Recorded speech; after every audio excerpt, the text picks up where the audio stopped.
कहीं गए जो ठहर, दिन जाएगा गुजर, गाड़ी हाँकने।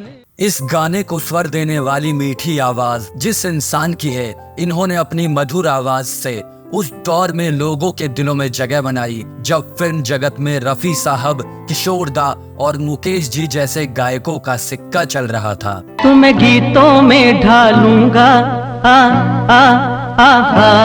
अमृतसर की गलियों से उठकर बॉलीवुड में नाम बनाने वाले उस व्यक्ति के गाने आज 35-40 साल बाद भी लोगों की जुबान से उतरते ही नहीं हैं। सावन को आने दो।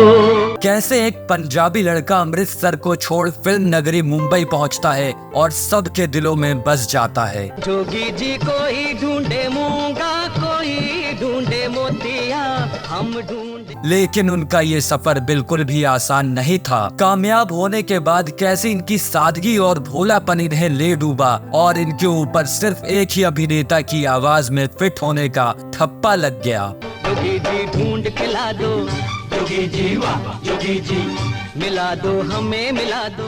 आज हम बात कर रहे हैं भारतीय हिंदी सिनेमा के बेहतरीन गायकों में से एक जसपाल सिंह के जीवन की कहानी। इस वीडियो में हम इसी किस्से को आपसे साझा करेंगे। सांवरे की बंसी को बजने से जसपाल सिंह का जन्म सन 1950 में अमृतसर में हुआ। जसपाल जी बचपन से ही गायकी में अपनी रुचि रखते थे। रफी साहब के गानों का इन पर काफी गहरा असर था। ये स्कूल और कॉलेज में होने वाले प्रोग्राम्स में रफी साहब के ही गाने गाया करते थे।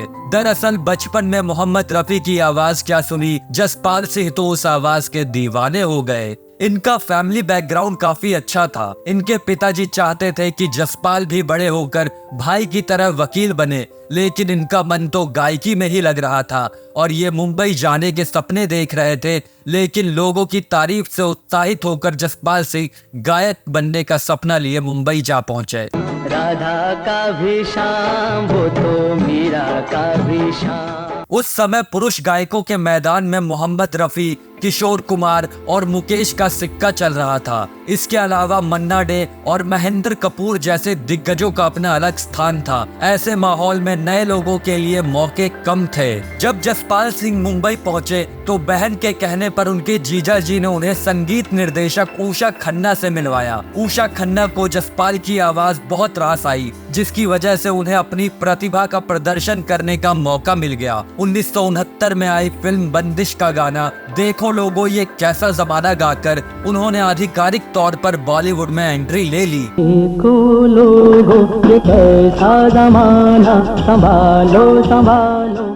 इस मौके के बाद आत्मविश्वास से भरे हुए जसपाल सिंह को उषा खन्ना के जरिए और भी कई लोगों से मिलने का मौका मिला। इसी दौर में उन्हें गायक महेंद्र कुमार से मिलने का भी मौका मिला। हालांकि फिल्म बंदिश फ्लॉप हो जाने के कारण गाना ज्यादा नहीं चल पाया। जसपाल सिंह कई दिनों तक मुंबई में अपनी बहन के घर ही रह रहे थे।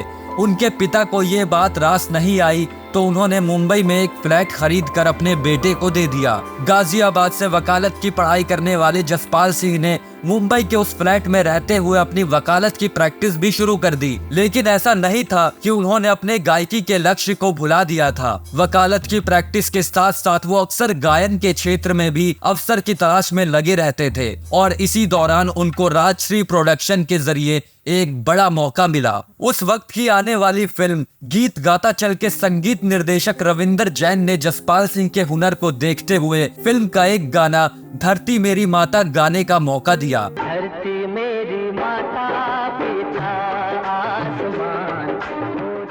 इस गाने को सुन रविंद्र जैन ने फिल्म का टाइटल सॉन्ग गीत गाता चल भी जसपाल सिंह को दे दिया था। गीत गाता चल ने जसपाल सिंह को ऐसा मौका दिया जिसकी तमन्ना किसी भी गायक को होती है।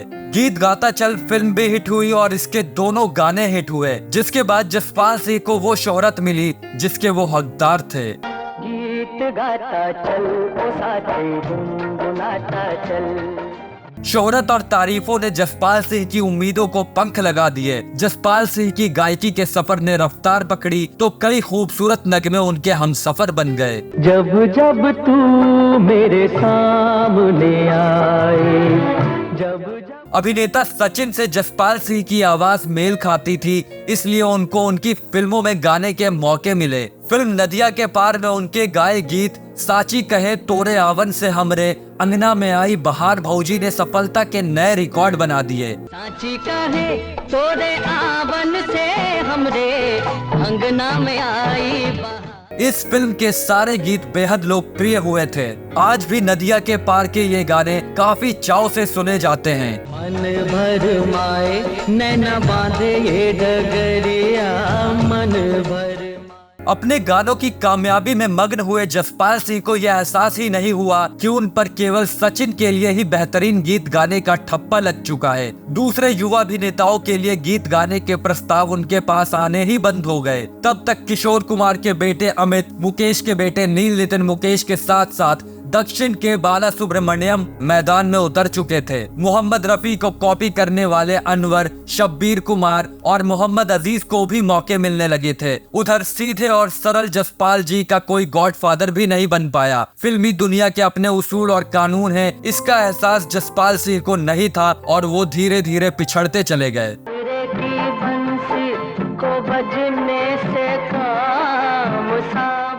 सुपरहिट गीत देने वाले जसपाल सिंह के साथ किस्मत ने भी खासा मजाक किया। नदिया के पार की बेतहाशा सफलता के बाद होना तो ये चाहिए था कि उनके पास गीतों के प्रस्तावों की लाइन लग जाती, लेकिन जिन फिल्मों में उन्हें गाने का मौका मिला उनमें से ज्यादातर रिलीज ही नहीं हुई, और जो रिलीज हुई वो कुछ ज्यादा कमाल नहीं कर पाई।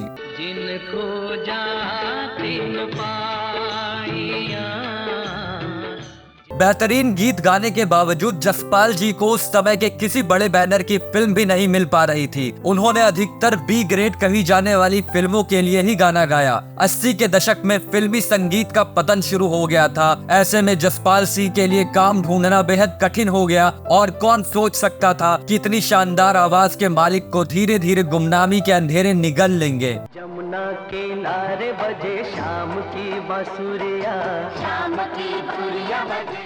फिर भी जसपाल सिंह को किसी से शिकवा नहीं है। स्टेज शो में अक्सर उन्हें उनके चाहने वाले सुन ही लेते हैं।